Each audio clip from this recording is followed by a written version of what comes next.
ADGP RSS കൂടിക്കാഴ്ച മൗനം കൊണ്ട് എത്ര നാൾ മറയ്ക്കാനാകുമെന്നാണ് ചോദ്യം. പൊയ്മുഖങ്ങൾ അഴിഞ്ഞു വീഴുന്നുവെന്നാണ് ജ്യോതികുമാർ ചമക്കാല പറയുന്നത്.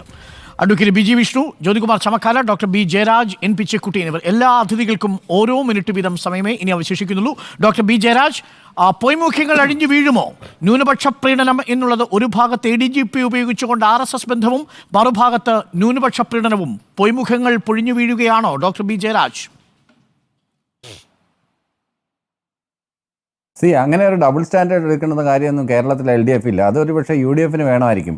പിന്നെ ശ്രീ ജ്യോതികുമാർ ചാമക്കാല ഞാൻ എന്ത് ചെയ്യണമെന്ന് ഡിക്റ്റേറ്റ് ചെയ്യുന്നുണ്ട്. ഞാൻ കോളേജിൽ പഠിപ്പിക്കണോ ചർച്ചയെ വന്നിരിക്കണമെന്ന് ഞാൻ തീരുമാനിക്കുക. അദ്ദേഹത്തിൻ്റെ അടുത്ത് പോയി BEd കോളേജ് നോക്കിയിരിക്കാൻ പറയാൻ എനിക്ക് അറിയാൻ വയ്യാഞ്ഞിട്ടല്ല, പക്ഷേ ആ ഭാഷ എൻ്റെ രീതിയല്ല, അതുകൊണ്ട് ഞാനത് പറയുന്നില്ല. പിന്നെ വേറെ എന്തൊക്കെ നോട്ടെണ്ണണോ, വേറെ ഒത്തിരി കാര്യങ്ങൾ ചോദിക്കാനുണ്ട്, അതൊന്നും ഞാൻ ചോദിക്കുന്നില്ല.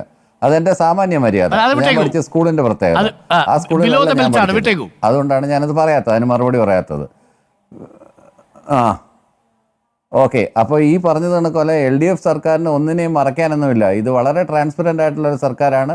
വിത്തിൻ ഡേയ്സ് ഒരു 48 hours വെച്ചിട്ട് കൃത്യമായിട്ടുള്ള വിവരങ്ങൾ വരും, പുറത്ത് വരും. മുഖ്യമന്ത്രി തന്നെ സംസാരിക്കും, അതിൻ്റെ ഡീറ്റെയിൽ എല്ലാം വെളി വരും. ഇതിനകത്ത് ഒളിച്ചു വയ്ക്കാനും മറച്ചു വയ്ക്കാനൊന്നുമില്ല. ഒരു ഉദ്യോഗസ്ഥൻ അങ്ങനെ പോയി കണ്ടിട്ടുണ്ടെങ്കിൽ അതിനുള്ള വിശദീകരണം ചോദിക്കും.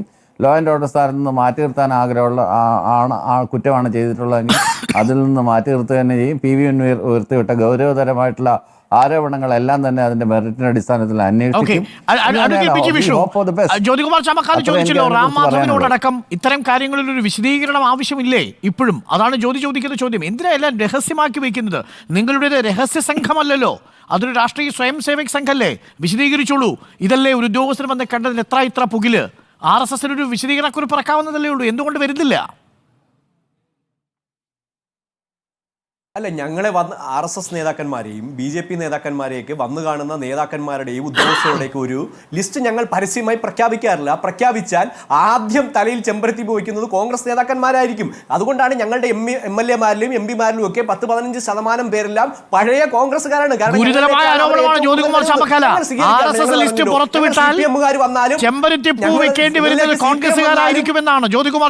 കോൺഗ്രസ് വന്നാലൊക്കെ ഞങ്ങൾ സ്വീകരിക്കും.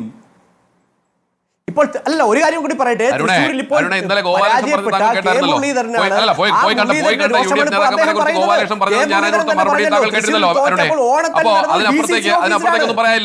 ഇതൊക്കെ ഉടായിപ്പായിട്ട് കുറെ കാലമായിട്ട് നടക്കുന്നുള്ളതേ.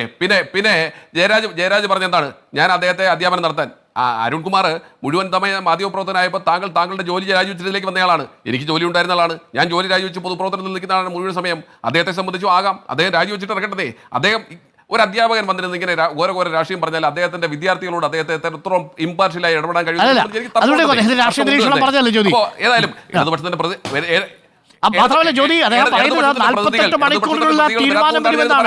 നോക്കൂ, ക്രമസമാധാനത്തിന്റെ ചുമതലയിൽ നിന്ന് ADGP-യെ ആ ചുമതലയിൽ നിന്ന് മാറ്റിക്കഴിഞ്ഞാൽ ജ്യോതി ഇവിടെ കാണണമെന്നാണ് അദ്ദേഹം പറഞ്ഞതിനർത്ഥം.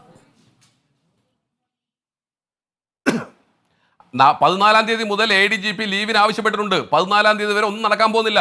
ADGP സ്വയം ലീവ് എടുത്ത് പോകണമേ എന്ന് പ്രാർത്ഥിച്ചുകൊണ്ടാണ് മുഖ്യമന്ത്രിയും കൂട്ടരും ഇരിക്കുന്നത്, മുഖ്യമന്ത്രിയുടെ ഓഫീസ് കാത്തിരിക്കുന്നത്. കാരണം ADGP-ക്കെതിരായി ഒരു നടപടി എടുക്കാനുള്ള ആർജവം സംസ്ഥാനത്തിന്റെ മുഖ്യമന്ത്രിക്ക് ഇന്നില്ല. അരുണേ, ADGP-ക്കെതിരെ എടുത്താൽ ADGP ഭൂതത്തെ തുറന്നുവിടും. PV അൻവറിനെതിരെ എന്തെങ്കിലും എടുത്താൽ PV അൻവർ ഭൂതത്തെ തുറന്നുവിടും. ഇത് രണ്ടും കഴിഞ്ഞിട്ട് P ശശിക്കെതിരെ ചെന്നാലോ P ശശി ഇതിനേക്കാൾ തീർക്കും, പിന്നെ ഭസ്മധൂളിയായി പോവും. അതുകൊണ്ട് തന്നെ മുഖ്യമന്ത്രി ഇതിനൊന്നും തയ്യാറാകില്ല. പാർട്ടി എന്ത് പറഞ്ഞാലും, പാർട്ടി എത്ര ഭീഷണിപ്പെടുത്തിയാലും, മുന്നണി എത്ര ഭീഷണിപ്പെടുത്തിയാലും ഭൂതഗണങ്ങളുടെ പിടുത്തത്തിലാണോ ജയരാജ് ശിവനും പാപിയായിടും എന്നുള്ളതൊക്കെ കേൾക്കുന്നത് പോലെ? ഭൂതഗണങ്ങളുടെ ഇടയിലാണല്ലോ ശിവൻ.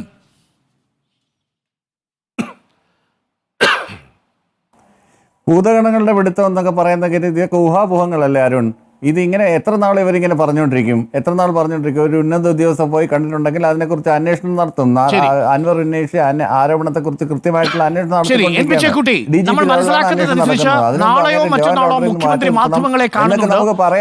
ഇന്റലിജൻസ് ADGP-യുമായി കൂടിക്കാഴ്ച നടത്തിയ മനോജ് എബ്രഹാമുമായി DGP-യും മനോജ് എബ്രഹാമും മുഖ്യമന്ത്രിയും തമ്മിലുള്ള കൂടിക്കാഴ്ചയിൽ നിർണായകമായ തീരുമാനം എടുത്തു എന്നാണ് മനസ്സിലാക്കുന്നത്.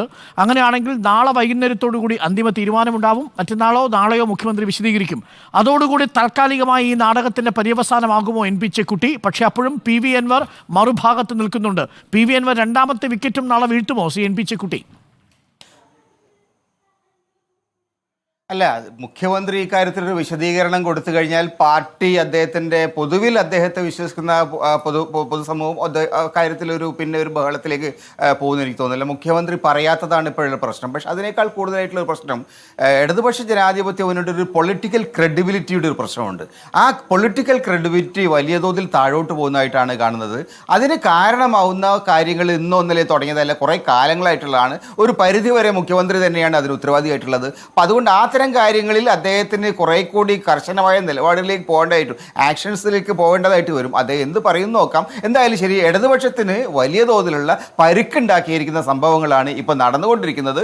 അതിൽ നിന്ന് അവർക്ക് മാറാൻ അത്ര എളുപ്പമാണ് എന്നെനിക്ക് തോന്നുന്നില്ല.